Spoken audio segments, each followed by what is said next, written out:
Every member of the NASA team is critical to our success, even if they're still finishing school. Next on the Rocket Ranch. EGS Program Chief Engineer, verifying no constraints to launch. 3, 2, 1, and liftoff. Welcome to space.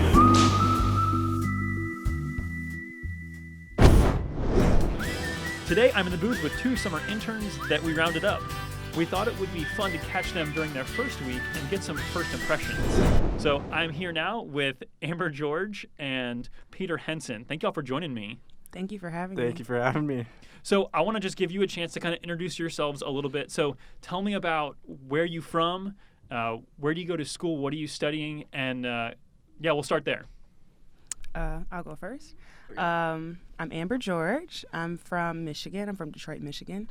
I attend the University of Michigan, and I'm studying naval architecture and marine engineering. You said naval architecture? Naval architecture.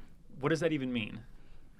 The designing, building of boats. Oh, really? That's awesome. Yeah, Pretty but cool. there's more. There's like offshore. There's oil rigs. There's a lot that goes into it. That's super cool. That is cool. Yeah. Awesome. All right, Peter? Okay, so hello everybody. My name is Peter Henson. I'm from a small town in North Dakota called Carrington. It's kind of in the middle of nowhere, but my background is in civil engineering, I graduated with a bachelor's degree in civil, and then now I'm a master's student at the University of North Dakota in Grand Forks. I'm studying space studies, which is an interdisciplinary space degree. It kind of gives you a wide breadth of the different aspects of space exploration. It talks about space policy, space law, planetary science, observational astronomy, engineering, kind of all that, whatever you kind of might need to know about space, not in too much detail, but kind of back of the envelope stuff. So, yeah, that's what I'm up to. And so you finished a bachelor's. Did you just man, I want more school? Or was there another reason that you decided to go in for a master's? And my last year, my senior year in my undergrad, I was funded to do an undergraduate aerospace fellowship through Space Grant Consortium, which is NASA's kind of bucket of education, or NASA. It's one of them. Yeah, it's tough to explain. Yeah. So yeah. go do some homework. Space grants, they're really cool. They're all across the country. But right. Yes, I got you. Yeah, so that I did a little fellowship there, just kind of, an undergraduate science project to kind of get me, see if I'm interested in space. And I was, so I kind of kept going with it, and that's what brought me to the space studies program. That's awesome. So both of you, question for both of you, is this your first internship? And if not, what else have you done? Technically, this is my first internship.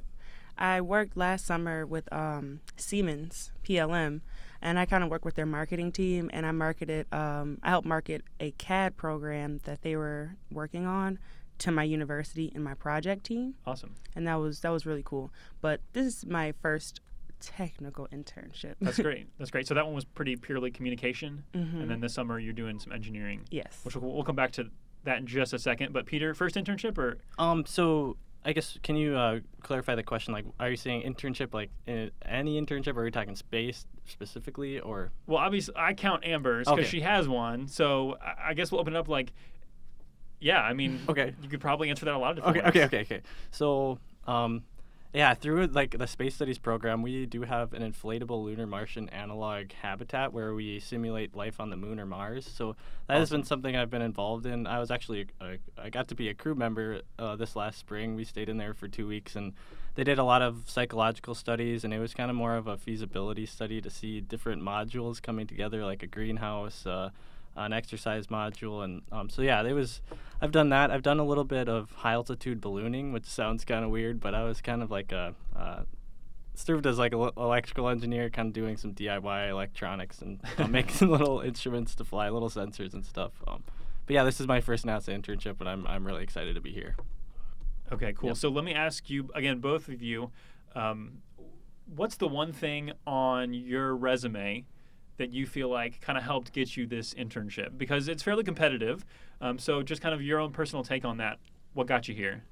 So my university has project teams, and they span from electrical and robotics all the way through to some of the naval ones where there's like a concrete canoe, there's a human-powered submarine. You know, we have the Hyperloop, the car teams. There's literally so many different ones. And the one that I worked on was the Mars rover team. And basically, Very we cool. build, That is manufacture, we test everything that's done for a regular Mars rover. We do, and we take it to competition. And I'm almost positive that's what got me this internship, only because what I'm working on here is an excavator. That's awesome. So, So, when you say like- competition, like what does that mean? You took it to competition? There's a worldwide competition where people build and test, college students, build and test and manufacture on all student-led teams, and they all come together and they have the competition in Utah. There's like a Martian. It's like a Martian Mars Desert Research Station? Yes, the And Mars that's- Desert Research Station. Okay, I think that's it. That's Something where like they that. have it at every year in Utah, and it's huge. It's amazing, and I think we took 7th place this year, which is Oh, like wow, the that's best that pretty we've good. done. That's great. Out of how many teams? Just ballpark me a number. Maybe 60. Okay, that's awesome. Congrats. And yeah, I think they only allow about 60 teams to actually get into the competition, because not only do you have to be able to compete, but you actually have to be able to get in. So Yeah, wow. Yeah, that's cool. All right, so Peter, how about you? What's the highlight Okay. from your resume? So I guess probably, yeah, I am actually an Eagle Scout, so I think that's probably my most impressive thing. Listen, Eagle Scout seems to get anybody a leg up on the competition. Yeah, so I mean, it's really, yeah, I think that would be probably my most, Okay.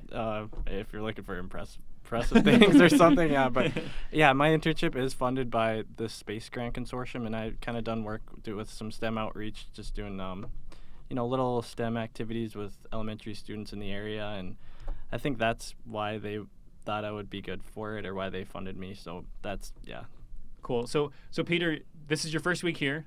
You kind of walk in the door. I know you're doing some chemistry stuff, but give me kind of a flavor of what you're working on, and how does it feel to like be given like real work that NASA's implementing in their programs? Okay, yeah, so that is definitely a loaded question. But, okay, so the project I'm working on is called Marco Polo. It stands for Mars Atmosphere and Regolith Processor Collector for Lander Operations. That is just impressive in your first week to have that acronym down. Okay. 'Cause- so many acronyms. Yeah, there's so many of them. Okay, Well done. Well done. Thank you. I've been reading. Yeah. Okay. Anyway, but yeah, it's so, and I mean, Amber, I'll maybe touch on this a little bit too later, but NASA's goal is to go to the moon and Mars, right? And it is extremely expensive to buy tickets at the launch pad, right? I know a few years ago it was like $10,000 per kilogram or something like that. We're talking astronomical units of economy here. So we want to be able to make whatever we can at Mars or on the moon. So our project is focused on making rocket propellant at the Martian surface solely with Martian resources. So my specific job will be to freeze CO2 out of the Martian atmosphere. So we have a simulated Martian atmosphere. I'll be working with a cryogenic cooler to freeze CO2 ice. So that's So what no big deal. You're like taking volatiles from the Martian atmosphere. And using them for cool things. yeah, That's cool.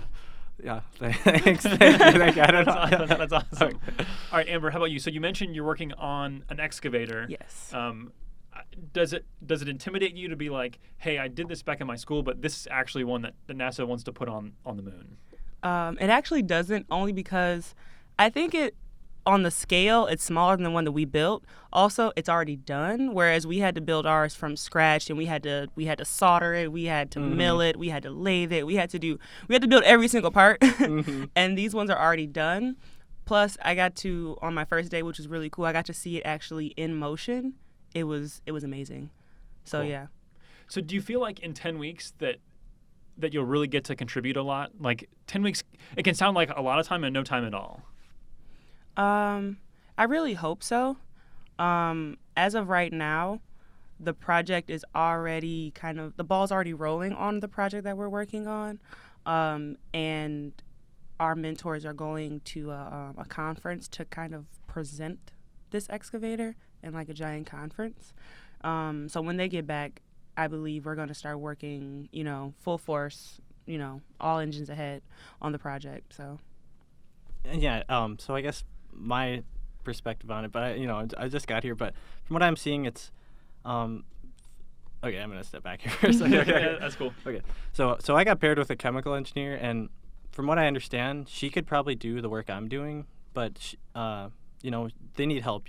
There's only so much time. So I think I would be making a contribution.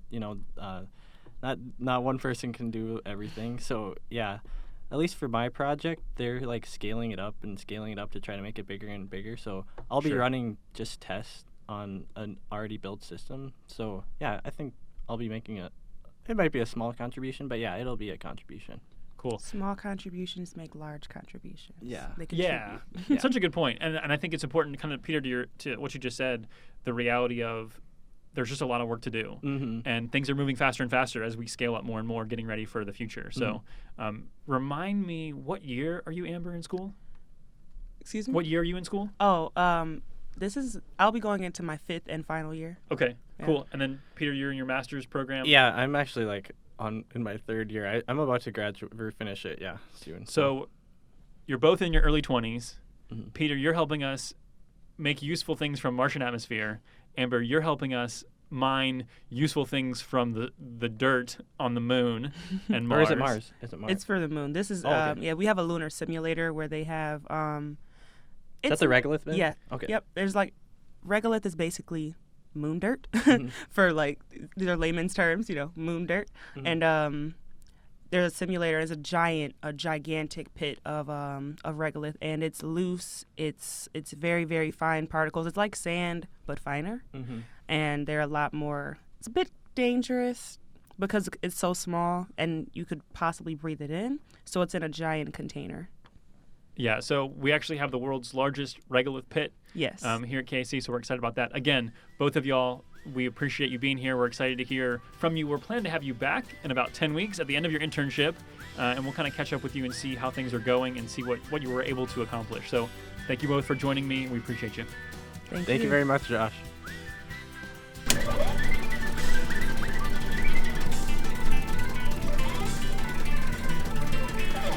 So we now have fast forwarded about, what has it been, 9-10 weeks? So we're back again. It's the end of summer. Peter, Amber, thanks for joining me. Thanks for having us, Josh. Yeah, so let me just kind of open it up to both of you. Give me, your general impression of the internship. So thinking back 10 weeks ago to today, how has it lined up with your expectations? How do you feel about it? Just anything and everything. So for me, I think that it really exceeded my expectations. A lot of times with internships for undergraduate students, you don't get a lot of opportunity to do hands-on or meaningful or real-life projects.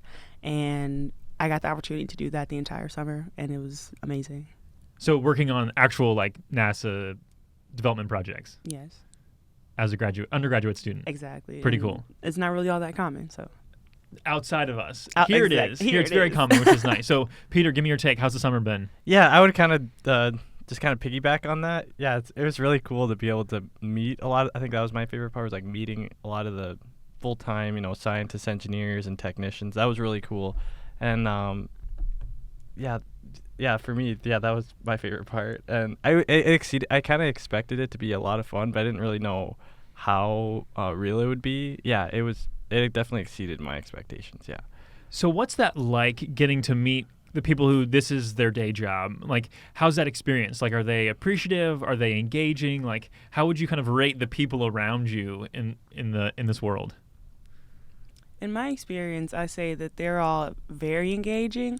I think where I work in SwampWorks, it's really fast paced, and everybody's moving and working, and there's always something to do, and I really appreciate that. And they're always willing to bring the interns in to help, even if it's something small, help us move this so we can move something else in its Yeah. place, all the way down to, can you help me, brainstorm? Can you help me design, throw some things into CAD? I really appreciate that.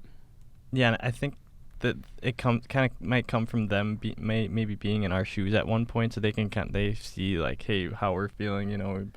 We might not know what to do sometimes, but yeah, they were always kind of willing to help and just hear us out, which I was a little thrown off by, but very very appreciative of. Yeah, Good. that was awesome. Peter, the most important question. You talked about when we were here last time about being an Eagle Scout. Did that pay off this summer? Like, were you prepared? Were you ready? I felt fairly prepared. Definitely at times I was not prepared. I got thrown into a position where I had to write a little bit of software, and I hadn't really done a whole lot of that. But I had to work with a software engineer, which was actually really cool, and I was not really prepared for that. But yeah, definitely the Boy Scouts. I definitely, that experience definitely helped out here. Yeah. So you actually kind of got tossed into an interdisciplinary role where you were doing multiple things. Yeah. So yeah, I got to work with some mechanical hardware, some electrical hardware, and some software all at the same time, which is, I mean, yeah, it was in Swampworks too, where Amber was, and it's a little fast paced, but that's kind of, I think, the way it should be. We should kind of be kept busy and, on our feet, on our toes all the time. Yeah. Yeah, and I hope people are hearing that when we say busy, we don't mean things like getting coffee or running errands. It's like writing software and doing CAD. So it's we pride ourselves on getting everything we can from you while you're busy. Yeah. I feel very utilized. Yeah. There you go. And Amber, I know you talked about thinking that your experience working on some robotic systems would come in handy this summer. Were you able to put those skills and that experience to practice? Oh, absolutely. A lot of the work that I did in school with the project team that I worked on is all very similar to a lot of the work that I did here at Swampworks, especially because they're both for robotic rovers, which is really cool. And a lot of the CAD that I learned came in really, really handy. So kind of sum up for me, for both of you, what did you accomplish this summer? Like, do you have something that you finished, or you can look back and say, like, I did that. Like, that happened because of me being here? So for me, we were working on this CO2 freezer project to try to freeze carbon dioxide out of Martian atmosphere. And I was the plan was to have the system kind of already built and then just test it. But things kind of are a little slow here sometimes, which can happen. And it wasn't actually finished built. So we were kind of working on getting it all put together. And then, we did run a couple tests. And, the interns produced an abstract, and that was kind of our deliverable. But, we were doing little hands-on things here and there. So that was kind of what we brought to the table. I feel like most of the interns pretty much did that kind of thing, I think. Yeah. So the project that I did was to create hardware for a reduced gravity flight, and we did it. And the timetable for that was very, very stringent. Honestly, it was so gratifying once we finished it, and we got it done on time, and it worked and everything. And the flight for that was supposed to take place about 2 or 3 weeks ago, but it got pushed back to November. But I finished it on time. Cool. Hey, listen, that's really all you can do, right? You got to do your piece and make sure it's done well and done on time. So tell me about your perspective on this internship and kind of the real world experience versus school. Like, does it change the way that you view school? Does it change kind of your focus going back to school? What's that like?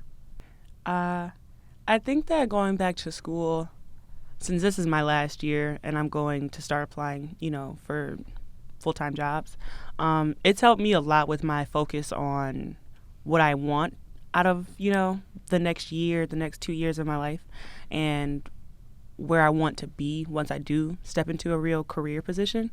I think before this internship, a lot of what I did in school was obviously focused on coursework, whereas this was more of a hands-on real-world experience. So I now have the comparison, which is something I didn't have before. And school felt very definite. It felt like this is something I'm going to be doing forever, mainly because I have been doing it for all of my life. Oh, interesting. Yeah. Yeah. So what's that comparison like? You've said that you kind of have those to compare now. So how do you view each? And how do they work together? I think that a lot of what I've learned in school has helped me pick up tools to apply to, a full-time position. And it's actually a lot easier than I initially thought.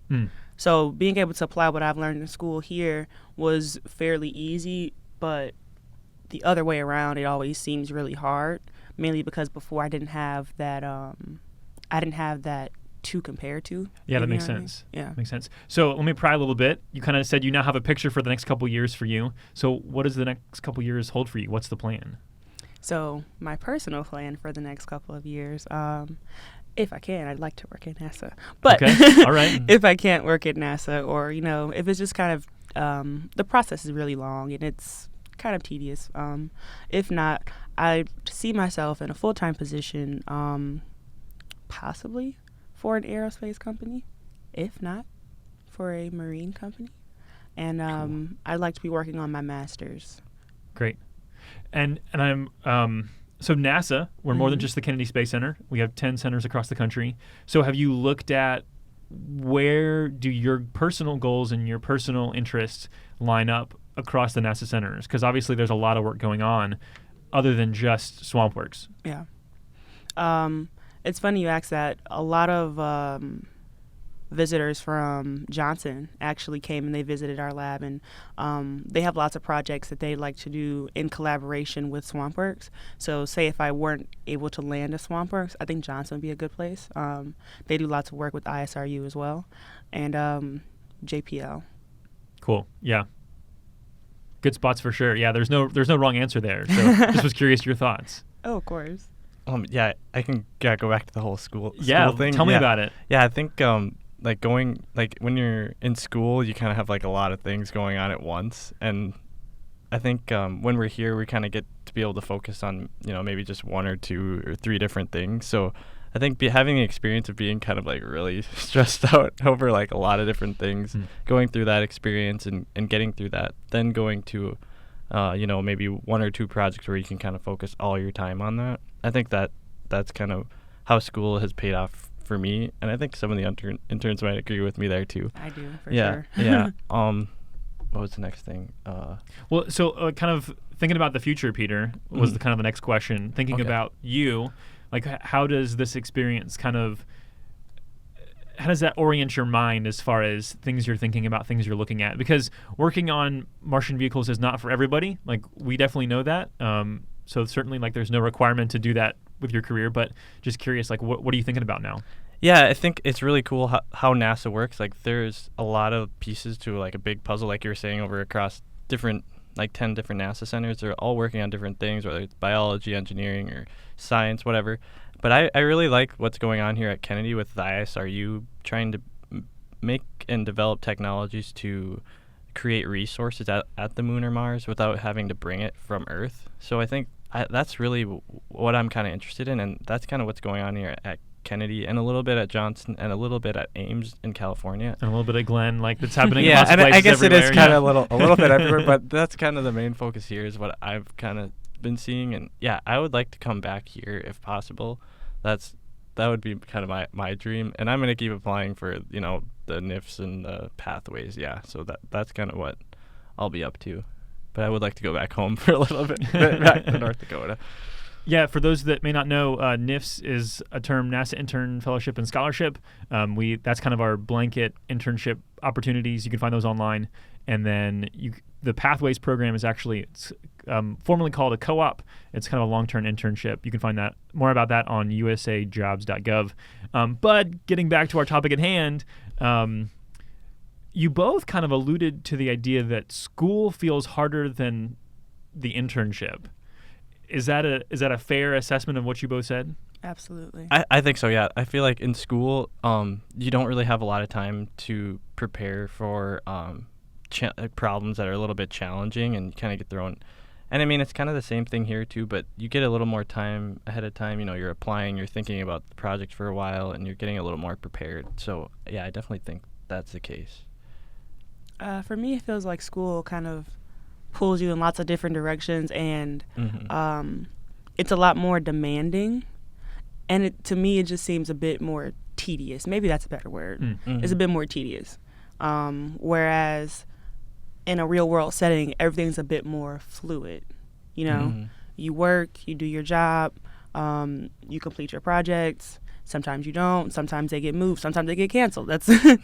Yeah, that's really honest. Yeah. That's like that's the theme here. But it's a lot less tedious than real school, regular school. I mean.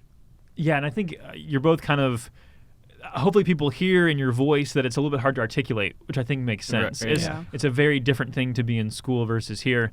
And obviously nobody here is going to claim that everything we do is easy. Yeah. But when you kind of, like you've said, you kind of break it down into your project, your piece of the puzzle, Yeah. and you get to focus on that, which is really, really great. Mm-hmm. So I want to kind of open it up to you and ask you about like memorable experiences, because obviously like we talk about like the day-to-day work, about things that you've done, but as you leave this place, what are the things that will stick out that you'll tell friends about, that you'll remember for a long time? What are those moments like? I have 3 actually. Okay, let's go quick. Okay, Sounds really good. I got to drive the robot, which was the coolest thing ever. Which robot? Because there's a bunch of robots. Razor, Razor, the so large robot. That's right. So if you're interested, look that up. RASSOR. It's a pretty cool robot. It will be a lunar excavator someday. We're hoping. I got to drive the robot. I got to see 2 launches, which were amazing, and I finished my project on time. So, and this will be a question for both of you because you both got to see some launches. How can you describe like the difference in watching a launch on TV versus being here in person? Like, can you put words to that? No. It's more sensory. Like it's just so much better. It's louder. It's cooler. You can see it all the way through. It's bright. It's so bright. It's, if you catch a night launch, they're especially we got to see bright, a night yeah. launch and a morning launch or a daytime launch, and Awesome. they're so cool. Yeah, the Falcon Heavy that was at night, that when it lit up, it kind of turned the sky like into It looked like day. a mini sun. Yeah, it was. It was really, really crazy. Yeah, it was so cool. And then the landings. The landings are very loud. Yeah, yeah. The ones after they land, it takes I don't know few seconds or minute or couple minutes, and then Yeah. the sonic boom. Then that's really loud. Yeah, I think my favorite part is kind of watching it curve as it gets like to like optimal height, I suppose. Mm-hmm. And it's like, oh, the world is round. That's right. right. You can't just fly straight up. You have to start arcing over at some point. Yeah.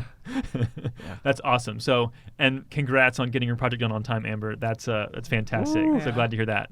All right, so Peter, how about you? Things that are memorable that stand out. One of my favorite moments was just yesterday. We were in the cryogenics test lab where we did a lot of work, and we were kind of playing with liquid nitrogen a little bit. We say the term playing very like safely Yes, for the yes, record. yeah. Everything is very safe. Yeah, everything was under control. And we made some ice cream, kind of like Dippin' Dots. We were kind of freezing some things and kind of breaking them a little, and that was a lot of fun. It was just I really liked getting together with all the interns. Whenever we kind of get together for whether it'd be pictures or just doing there was a couple team bonding things. I really like getting together like that, kind of like in a class or a team. Yeah, I love that. So those are a couple of mine. So last question for you. Does that kind of add to the experience, just kind of like that, almost like a camaraderie among interns that that you all are here kind of doing the same thing at the same time? Oh, absolutely. I just celebrated a birthday, and Happy birthday. thank you. And so many interns came all the way to Orlando to cool. celebrate with me because that's where I was. And some of them even drove back the same night. Some of them, we all got hotel rooms. I haven't known them very long, and they were all willing to come and help me have a great time. That's and I great. really appreciate that. There's lots of camaraderie amongst me and all the interns. Yeah, that's my favorite part. Kind of feeling like you're a part of something. We're all here kind of for the same goal. We're working to try to get to space, and we have our own little roles here and there, and they're all different. But yeah, that's the best part. Awesome. Well, Amber, Peter, best of luck to you both. Thank you for being here, and look forward to seeing you again out there being successful someday, hopefully as a coworker here at the Kennedy Space Center. Thank you. Thank you very much. I'm Joshua Santora, and that's our show. Thanks for stopping by the Rocket Ranch. And special thanks to our guests, NASA interns Amber George and Peter Henson. To find out more about NASA internships, visit intern.nasa.gov. To learn more about everything going on at the Kennedy Space Center, go to nasa.gov/Kennedy. Check out NASA's other podcasts to learn more about what's happening at all of our centers at nasa.gov/podcasts. A special shout out to our producer, John Sackman, our soundman, Lauren Maythree, and our editor, Michelle Stone. And special thanks to Priscilla, Gwen, and Kathleen for setting things up for us. And remember, on the Rocket Ranch, even the sky isn't the limit.